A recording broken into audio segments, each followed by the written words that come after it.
تو لہٰذا اللہ نے اس کے لعاب دہن میں شفا رکھی. لعاب آپ کیا سمجھتے ہیں؟ لعاب تھوک کو نہیں کہتے، تھوک ایک الگ چیز ہے. لعاب جس میں سلائیوا ہوتا ہے، اس کو سائنس کی دنیا میں یہ جو آپ کے اندر جو لعاب پیدا ہوتا ہے یہ آپ کے کھانے کو ڈائجسٹ کرنے کے کام آتا ہے. تھوک وہ ہوتا ہے جو کھکار کے تھوک دیا حقارت کے ساتھ، وہ ہے تھوک. مگر لعاب وہ ہے کہ اس وقت جو آپ کے منہ میں بن رہا ہے اگر یہ نہیں بنے گا تو انسان کا منہ خشک ہو جائے گا، پھر وہ زندہ نہیں رہ سکتا. سمجھ رہے؟ تو لعاب کی ایک اہمیت. اور اسی طریقے سے آفتاب کی شعاعیں آفتاب کی کا لعاب کہلاتی ہیں، لعاب الشمس. سمجھ رہے؟ لعاب فائدہ مند ہوا کرتا ہے.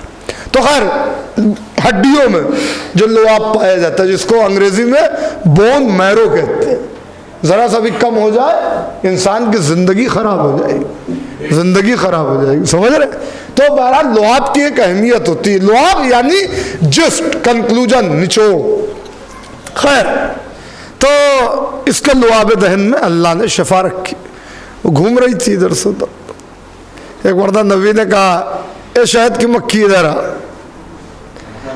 اب اس شہد کی مکھی کو سرکار رسالت مولا کائنات ساتھ میں بیٹھے ہوئے، سرکار رسالت میں آپ نے کہا گھبرا مت، آ میرے ہاتھ پہ آ جائے. وہ انگلی پہ آ کے بیٹھ گئی،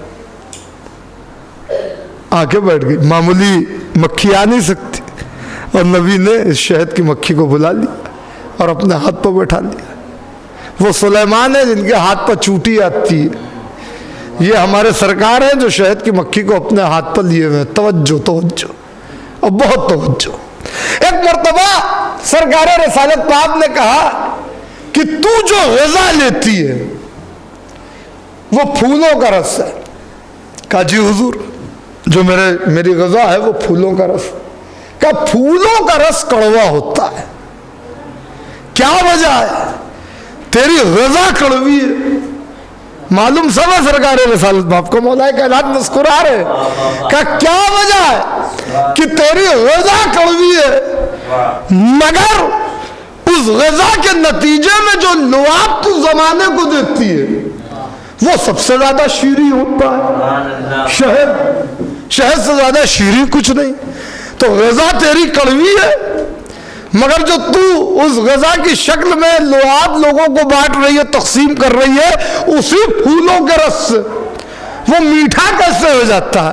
کہ سرکار رسالت باپ جب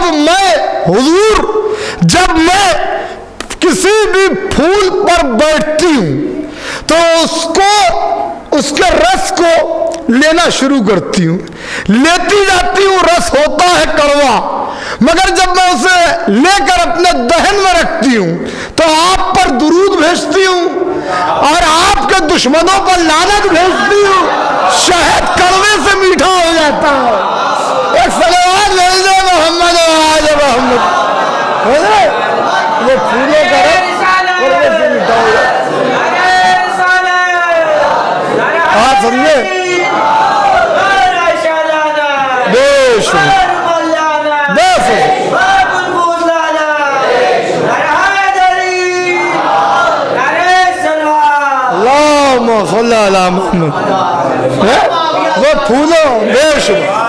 وہ پھولوں کا رس جو ہے وہ کڑوا ہوتا ہے، مگر جب ہم آپ پر درود بھیجتے ہیں اور آپ کے دشمنوں پر، آپ کی آل کے دشمنوں پر لعنت بھیجنا شروع کرتے ہیں تو اسی کڑوے رس کو اللہ شہد میں تبدیل کر دیتا ہے، میٹھا بنا دیتا ہے.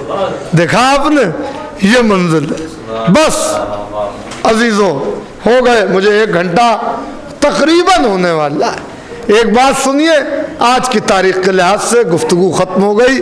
آپ سوچ رہے ہوں گے اتنی دیر سے میں نے ابھی تک ایک تبرک، ایک ٹونک نہیں دیا ہے جس کا آپ انتظار کریں. دیکھیے 17 ربیع الاول کی جو تاریخ ہے اس میں رسول خدا کی آمد کی تاریخ ہے اور سرکار رسالت مآب کے ساتھ سرکار امام صادق کی، یا یوں کہہ دوں کہ صادقین کی حویلی کے صادق امام کی. سمجھ رہے ہیں؟